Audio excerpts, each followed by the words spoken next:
Hello लोगोफोर आंनिफ्राय गोदान चेनेलाव लोगोफोरखौ गोसो गोरबोयै खुलुमहरग्रोनाय जाबाय। ओमफ्राय लोगोफोर दिनैनि भिडिअआ जागोन दाखालिनि आरोना गाइखेर फुदुंनानै गाइखेर खामथाबजोबनायनि जागोन भिडिअआ। ओमफ्राय लोगोफोरा नायलांबाय थादो, सोरबाफोर गोदानै दङबा साबस्क्राइब खालामनानै होदो, ओमफ्राय लाइक शेयार खालामनानै होदो आरो लोगोफोर।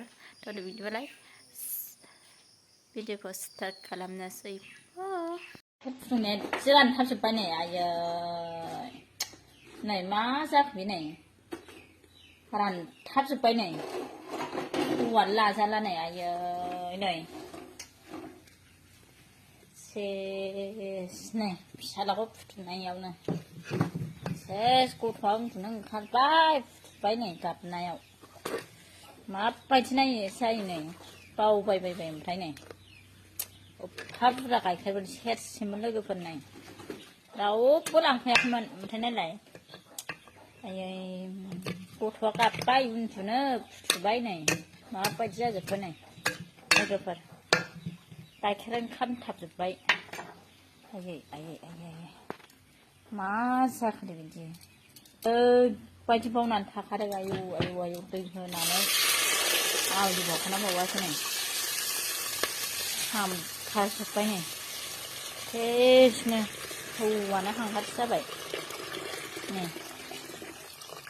जाबाय। गथ'आ उन्दुनो गाबबाय, मा जाखो बे नै अयथासार बावदों नै थैनो बायदि गैला। ओरैबायदि बुरजामोन, सेरसेखामोन गाइखेरा, सेस दिनै बिदि जाजोब्बाय।